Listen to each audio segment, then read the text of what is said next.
The sound of champagne glasses clinking filled the banquet hall, but all I could hear was the pounding of my own heart. The wedding guests in Cleveland smiled, laughed, and offered their congratulations, as if this day was a celebration of love. I sat there in my white dress, my face frozen into a polite smile, but inside I felt like a bird trapped in a gilded cage. My hands trembled as I clutched the bouquet, and I kept reminding myself not to cry. Not here, not in front of everyone. I had dreamed of weddings as a little girl, but not like this. Not with Richard Cole. He was a man twice my age, a wealthy, owner of a transportation company, respected in the city, but whispered about behind closed doors. He smiled at me as if he owned me already, his eyes calculating, sharp, assessing every move I made. To the people around us, he was a generous businessman who provided jobs and stability in a town that had lost so much. To me, he was a stranger who had barged into my life, claiming a role I never wanted him to have. My mind drifted back to my childhood, to the moments that had led me here. My parents had vanished from my life before I even understood what family truly meant. My father ended up in prison after violent crime. My mother disappeared one night and never came back. At 8 years old, I was left in the care of my aunt, Patricia Carter. She signed the guardianship papers with a stern face and for years reminded me of the sacrifice she had made. But Patricia hadn't raised me out of love. She raised me because of what I had inherited. My father's small apartment in the city. For years, she rented it out, pocketing the money, reminding me daily that I owed her my obedience. When I turned 18, she convinced me to sell it. "We're one family, Emily," she told me. "We'll build a bigger house together with more space, a better life. Trust me," naive and desperate for approval. I agreed. The apartment was gone within weeks. The money disappeared into her hands and the promised house was never built. Suddenly I had nothing, not even a legal address. Patricia made it clear without her I would be homeless. That was when Richard Cole appeared. He had noticed me at his company's office where I worked as a secretary, one of the few jobs available in Cleveland's shrinking economy. At first I tried to avoid him. His gaze lingered too long. His compliments felt more like commands. I thought about quitting, but Patricia wouldn't hear of it. "Do you realize what kind of chance this is?" she hissed one night. "A man like Richard Cole doesn't look twice," said just anyone. "Don't you dare walk away from this. If you leave, you'll be out on the streets. I won't keep feeding you for free." Her words stung. 12 years of living under her roof, and not once had she treated me like family. She had groomed me for this moment, selling me off like a bargaining chip. Friends at work pulled me aside, whispering warnings. "Don't do it, Emily. You've heard the stories, haven't you? His first 2 wives ended up in psychiatric hospitals. No one knows exactly what happened, but it wasn't natural." Their faces were etched with concern, but what could I say? That I had nowhere else to go. That my so-called aunt would sooner lock me out of her house than let me follow my own heart. So I sat there at the wedding banquet, smiling for the cameras, pretending to be the happy bride. I could hear Patricia laughing with the guests, soaking in their praise, as if she were the one who had secured this future. Richard placed his hand over mine, his grip firm, possessive. To everyone else, it was a gesture of affection. To me, it felt like chains tightening around my wrists. That night, I walked out of the banquet hall as Mrs. Richard Cole. But in truth, I felt like a prisoner being escorted into a life sentence. I wasn't stepping into a marriage built on love. I was stepping into the beginning of a nightmare. Richard's mansion stood on the edge of Cleveland, tucked behind tall iron gates and lined with stone walls that seemed more like a fortress than a home. As we drove up the long driveway, I felt the weight of silence pressing against me. Inside, the house smelled faintly of polish and old leather.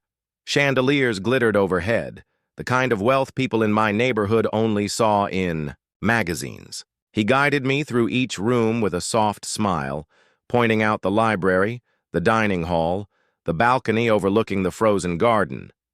To anyone else, it might have looked like the life of dreams. To me, it felt like walking deeper into a labyrinth I would never escape. Richard's tone that evening was unusually gentle. He poured me a glass of wine, told me I looked beautiful, brushed a strand of hair from my face.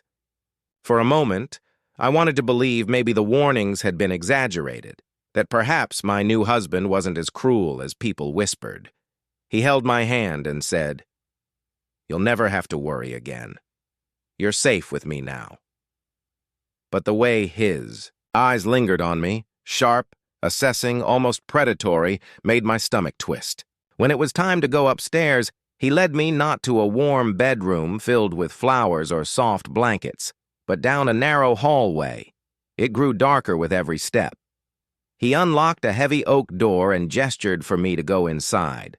I froze the second. I saw it.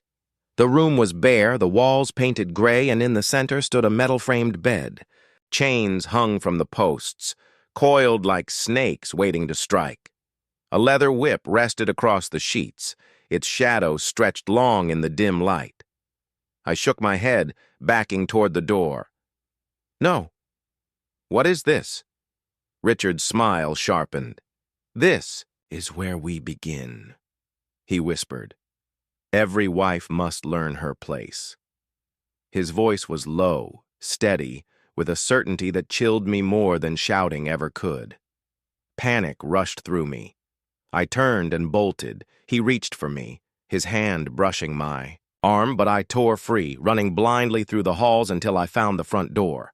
My bare feet slapped against the marble, the satin hem of my gown catching on the stair rail. I grabbed a robe from a chair near the foyer, slipped into my house slippers, and ran out into the freezing night.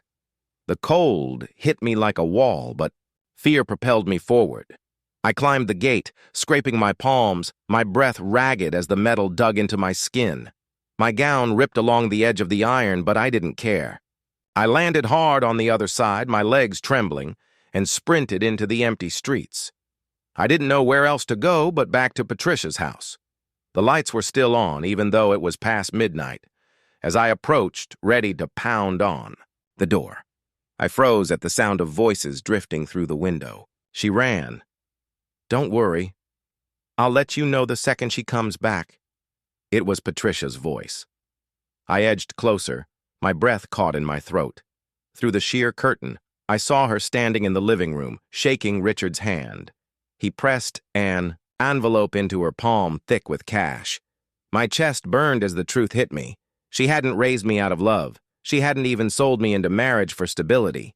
She had traded me like property, and now she was being paid to keep me under surveillance. I stumbled back from the window, Harding, vision blurred with tears. My own blood, my only family, had sold me out. I wasn't just a prisoner to Richard. I was betrayed by the very woman I once called my guardian. That night, standing in the dark street with nothing but a robe and slippers, I realized I was utterly alone. The streets of Cleveland were nearly empty at that hour, but the few people I passed stared as if I were some spectacle. My wedding gown was torn. The robe I had grabbed clung awkwardly to my shoulders, and my slippers slapped against the wet pavement with every hurried step. A group of men leaning against a bar doorway laughed as I stumbled by. "Hey, sweetheart, rough night." One of them jeered. Another whistled, his laughter chasing me down the block. My cheeks burned, but I kept moving. I couldn't let anyone stop me. I had no house to return to, no papers, no money. Patricia's betrayal left me without even the illusion of family. The apartment that should have been mine was gone years ago, sold under her pressure. All I had was the thin fabric around my body and the gnawing fear that Richard's men would be searching for me before dawn. The city lights blurred through my tears as I made my way to the train station. I didn't think, I just ran. By the time I stepped onto the cracked pavement outside the terminal, my chest ached from the cold air. The ticket clerk behind the glass barely looked up when I asked about the next departure. "Outbound in 15 minutes. Doesn't matter where it's headed west. I clutched the robe tighter around myself. I didn't even have the money for a proper ticket.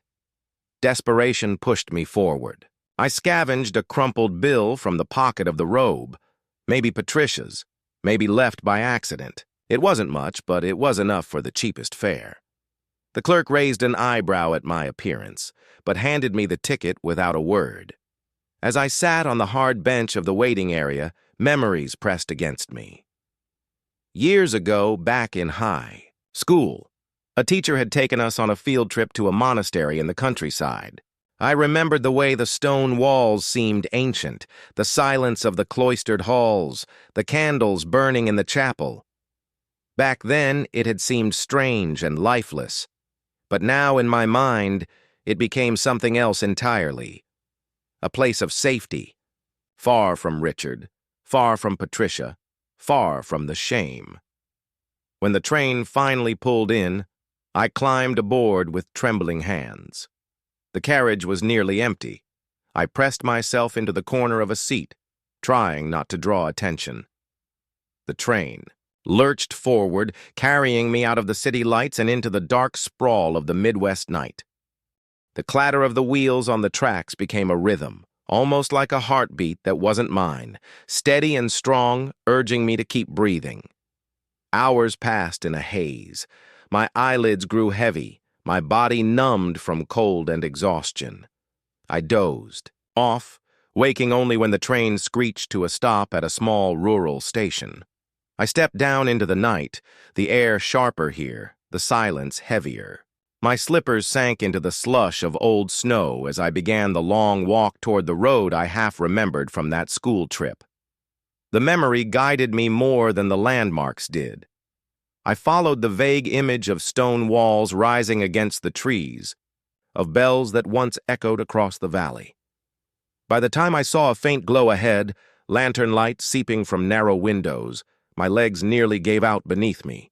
I staggered toward it, clutching the robe tighter, my breath clouding in the frozen air.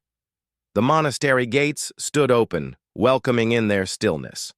And for the first time that night, I felt a flicker of hope. The iron gate creaked as I pushed.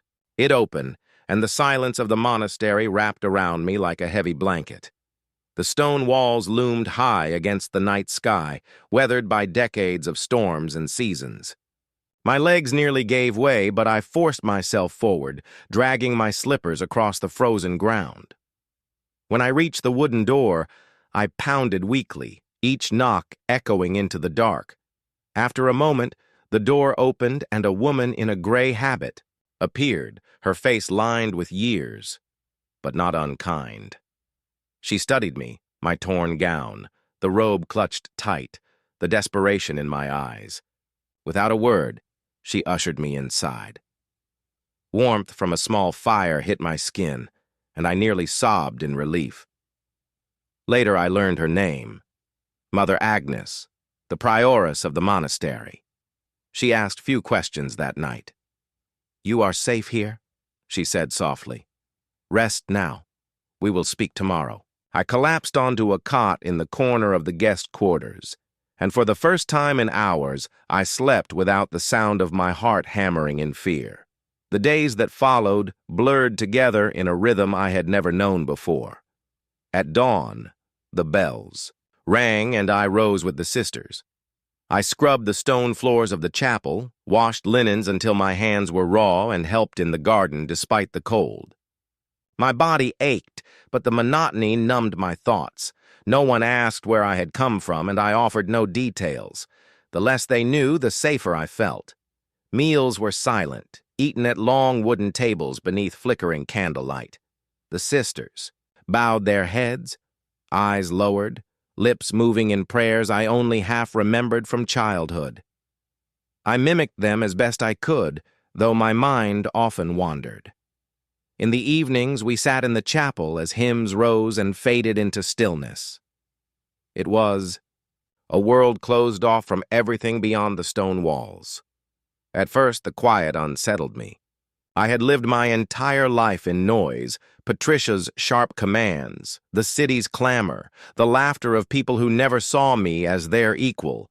Here, there was only the sound of broom bristles, the drip of water into pails, the whisper of pages turning in prayer books. Slowly, I began to crave it.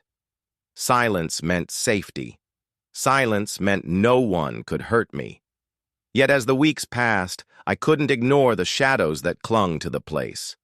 The corridors were cold, the air damp, the days identical. The younger sisters rarely smiled.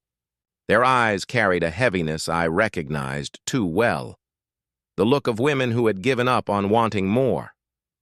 One night, as I lay on the cot, staring at the low ceiling, I wondered if this was my fate. To spend my youth hidden away behind stone, scrubbing floors, fading into anonymity. Safe, yes. Untouched by Richard's cruelty, shielded from Patricia's betrayal. But at what cost? I pressed my hands together in prayer, though I wasn't sure if I believed anymore. Maybe this is what's left. For me, I whispered into the darkness. Maybe it's better to bury myself here than to risk the world outside. The thought settled over me like the cold air, heavy and suffocating. For the first time, I began to imagine that my life, my real life, might already be over. The morning began like so many others. The bells rang at dawn, and I followed the sisters into the fields beyond the monastery walls. Mother Agnes asked me to accompany one of the older nuns to gather wild berries along the edge of the forest. I carried a wicker basket, my hands already aching from the chill in the air. The nun hummed softly as she walked ahead, her pace slow but steady. I tried to match her rhythm, but after a while my steps grew restless, and soon I fell behind. The forest was quiet, hushed, except for the crunch of snow beneath my slippers. My eyes drifted to a cluster of brambles heavy with berries. I knelt to pick them, losing sight of the nun as she disappeared further down the path. When I straightened, the air shifted. A branch snapped somewhere deeper in the trees. I turned quickly, my breath caught in my throat. From between the trunks stepped a man, thin, disheveled, his clothes torn, his face gaunt with exhaustion. His eyes locked on mine, wide and desperate. He raised his hand slowly as though to show he meant no harm. "Please," he rasped, his voice, raw, cracked with thirst. "Water! Anything!" Every instinct screamed at me to run, but my legs refused to move. I stared at him, frozen, clutching the basket to my chest. He must have seen the fear in my eyes because he lowered himself to his knees, his palms pressed against the snow. "I'm not here to hurt you," he said. "My name is Daniel Hayes. I escaped from prison." The word sent a shiver down my spine. My mind flashed with headlines about convicts, criminals, dangers lurking in the woods. I took a step back, ready to bolt. But then he lifted his face, and for a moment I saw something different. Not the menace I expected, but a raw human desperation. "I didn't do what they said," he continued, his voice breaking. "They framed me. Richard Cole, he set me up." The charges were smuggling. They weren't mine. He needed someone to take the fall, and I was convenient. The name hit me like a blow. Richard, even here, miles away from Cleveland, his shadow stretched long enough to find me. I swallowed hard, torn between fear and something else. Could this man be telling the truth? His hand shook as he tried to rise, but his body gave out, collapsing back into the snow. He looked so fragile, as though the forest itself might swallow him whole if no one intervened. Against my better judgment, I set the basket down and reached into the small flask I carried. I knelt beside him, holding it out with trembling hands. He drank greedily, water spilling down his chin, his eyes closing in relief. That evening I returned to the monastery, my heart heavy with conflict. But as night fell, I found myself sneaking into the kitchen, gathering scraps of bread and a worn blanket. I slipped through the gates back into the forest where Daniel waited. He accepted the offering with gratitude, his eyes meeting mine in a way that felt disarming. In those eyes, I saw no cruelty, no manipulation, none of the cold. Calculation I had learned to recognize in Richard. Instead, I saw honesty, even in his brokenness, and for the first time in years, I felt something stir within me, something fragile, unfamiliar, a flicker of trust, maybe even hope. The monastery bells marked the passing of days, but inside me, time moved differently. Each morning I woke before dawn, followed the sisters through prayers and labor, and told myself I was safe here. No one knew me. No one asked questions. And no one would dare cross the gates looking for Richard's runaway bride. Safety should have been enough. But after meeting Daniel in the forest, silence no longer felt like peace. It felt like hiding. I tried to bury myself in the routines.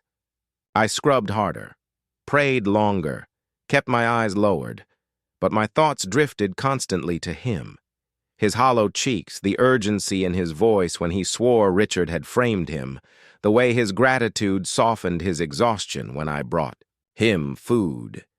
Each evening I wrestled with myself. Was I helping a dangerous man, or was I the only one who saw his truth? The secret meetings became more frequent. I would slip away after Vespers, clutching a bundle of bread, sometimes fruit or an extra blanket. Daniel always waited where the trees grew thick, his body half hidden in shadow. At first he kept his distance, speaking little more than thanks. But gradually our conversation stretched. He told me about his life before prison, how he had worked. In logistics, how Richard Cole had been his superior, how he stumbled into the wrong deal at the wrong time. Richard needed a scapegoat, he said bitterly one night, his breath rising in the cold air. He had the money, the connections. I had nothing. I was easy to bury.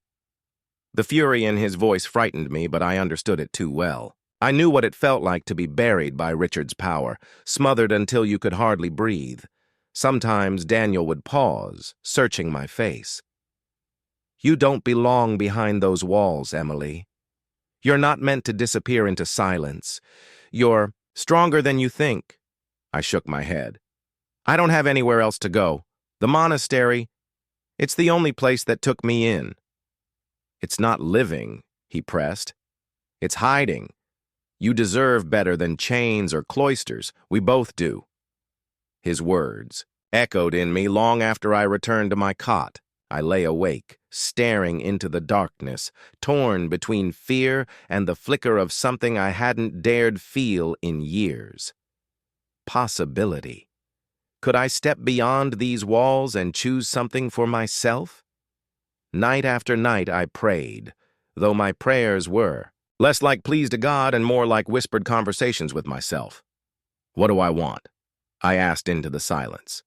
Do I want safety, or do I want freedom? The questions circled endlessly until at last an answer began to take shape. One evening, Daniel took my hand. His fingers were rough, cold, but steady. We can fight for the truth, he said. I can't do it alone. But with you, maybe we have a chance. No one had ever spoken to me that way. Not Patricia, not Richard. No one had ever seen me as someone who could choose, who could fight, who could matter. That night I didn't sleep. When dawn came, I rose with the sisters. But instead of walking to the chapel, I walked to the gates. My bundle was small. Bread, a scarf, nothing more. My heart pounded, but my steps didn't falter. Daniel was waiting in the forest, and when he saw me, his expression shifted from surprise to relief. For the first time in my life, I wasn't obeying someone else's command. I wasn't running back into silence. I was stepping into the unknown, not because I was forced, but because I chose it. And that choice changed everything. Cleveland greeted us with gray skies and the smell of iron and smoke. The factories that still stood puffed weakly into the air, their shadows stretching over cracked streets and abandoned warehouses. Daniel walked with determination, though exhaustion tugged at every step. I followed him, clutching my coat tight, wondering if the city that had swallowed me once before would devour me again. We'll go to Victor Malone, Daniel said. He was like a brother to me once. If anyone can help, it's him. Victor's bar sat on a corner near the waterfront, its neon sign buzzing faintly in the afternoon haze. Inside, the place smelled of stale beer and grease, but warmth and noise filled the room. Men crowded around pool tables, laughter echoing, too loudly. When Victor saw Daniel, he froze for a heartbeat, then broke into a grin. "Danny Hayes!" he boomed, clapping him on the back. "Hell, I thought you were gone for good." His eyes flicked to me, sharp and assessing before softening into, "Charm, and who's this? The girl you risked all for?" I wanted to shrink under his gaze, but Daniel pulled me close. "Emily. She's with me." Victor offered us a room upstairs, food, clothes that didn't smell of prison or the monastery. For a while, I allowed myself to believe this was the safe harbor Daniel had promised. We shared stolen meals, brief laughter, and whispers of plans for the future. But shadows gathered quickly. Harold Grant, Victor's partner, was less welcoming. He watched me with a sly smile, asked questions Daniel always cut short. One evening, Harold cornered me in the hallway, his breath thick with whiskey. "You know who your husband was, don't you?" he asked. "Richard Cole. The man's got files, records, connections. You could be very useful to us." I pushed past him, unsettled, but the seed was planted. Soon Victor himself began hinting at the same thing. Over drinks with Daniel, he said, "Richard owes me. With the right information, we can bring him down, or at least profit from him. Emily's the key. She knows his world." Daniel argued, his voice rising. "She's not getting dragged into this. She's been through enough." But I could see the tension building. I could feel the air shift. Victor's hospitality curdled into something else. Expectation. Demand. Then one night, everything unraveled. Police sirens wailed outside the bar. Doors slammed. Before I could react, officers swarmed the place, and Daniel was dragged away in handcuffs. I screamed his name, fought to reach him, but Victor held me back with a firm grip on my arm. "Easy, now," he murmured, though his smile never touched his eyes. "He'll be fine. But if you want him out sooner rather than later, you're going to help us." My stomach dropped. "Help you how?" Harold appeared from the shadows, his tone slick. "Richard, Cole, his company, his secrets. You can get close in ways we never could. You bring us what we need, and maybe your boy walks free again." I felt the walls closing in. After everything, escaping Richard, fleeing Patricia, finding Daniel, I was right back in chains. Different faces, same prison. My chest tightened. As I realized Victor wasn't a friend, not anymore. He had waited just long enough to trap us both. That night, as I lay awake in the room above the bar, Daniel gone and the city pressing in outside, I felt despair crash over me like a wave.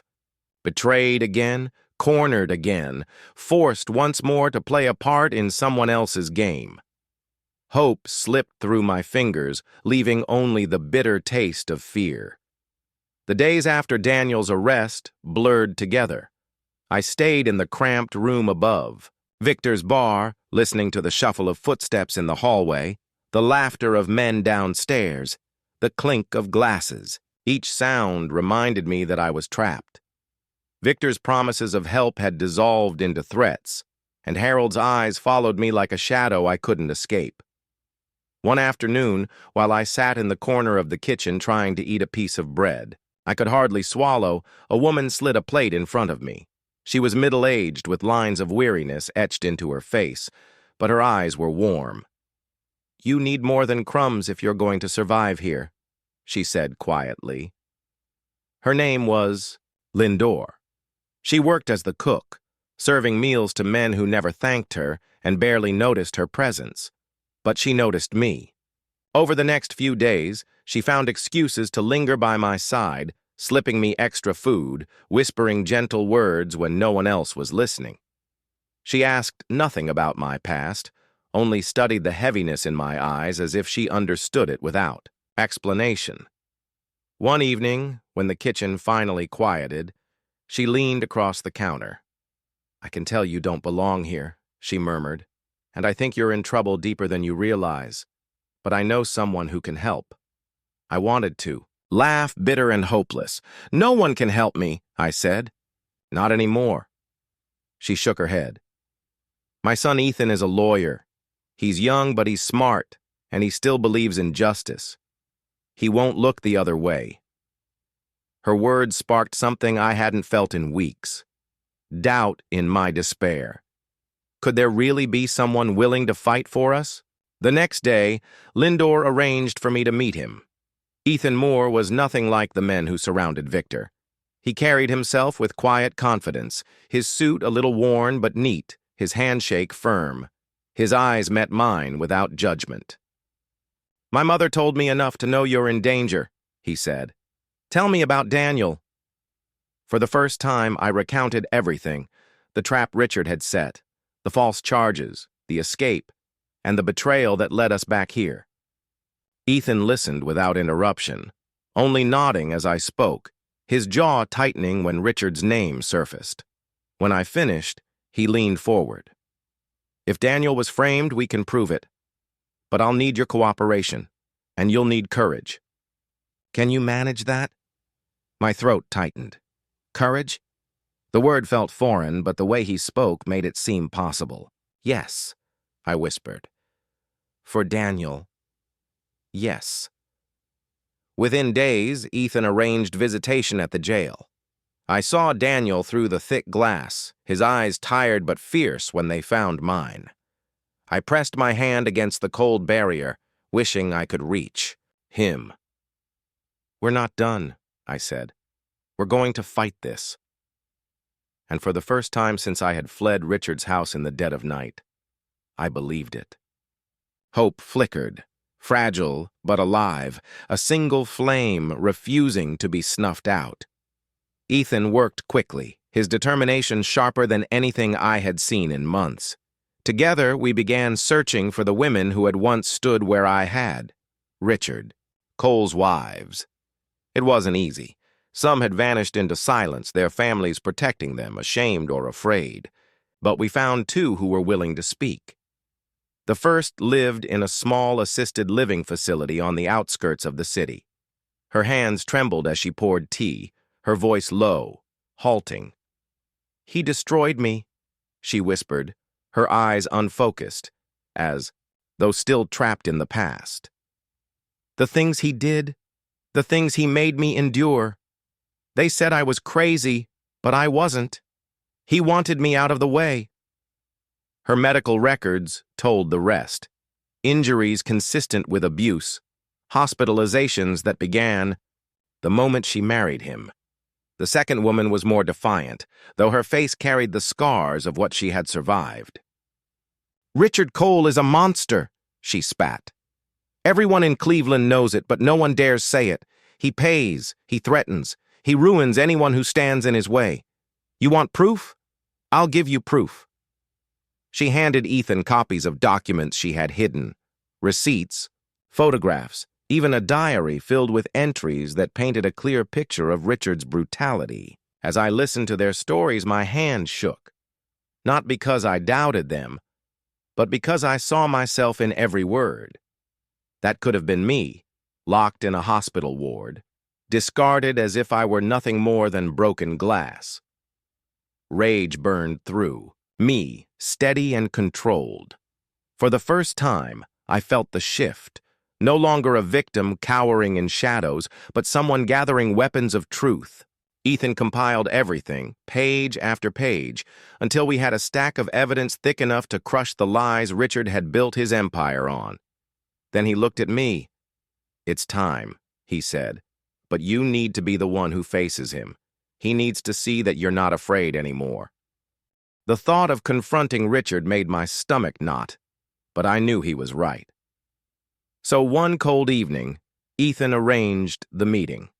We walked into Richard's office, the walls lined with polished wood, the air heavy with the scent of money and power. He sat behind his desk, smirking as if we were nothing more than nuisances. But when Ethan spread the files across the desk, Richard's smirk faltered. He flipped through the photographs, the hospital records, the sworn testimonies. His hands tightened on the pages, his knuckles white. "You think this will hold up?" he sneered. But his voice lacked its usual confidence. I leaned forward, meeting his eyes. "I don't think, Richard. I know. And if you don't cooperate, if you don't help reopen Daniel's case, every word, every photograph, every bruise will be dragged into the light. Your name, your company, your legacy, it will all burn." For the first time, I saw fear in his eyes. Real fear.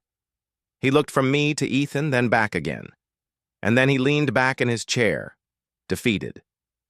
"Fine," he muttered. "I'll make the calls. I'll do what you want." In that moment, standing across from the man who once held my life in his fists, I felt something shift inside me. I had been his possession, his victim, his discarded bride.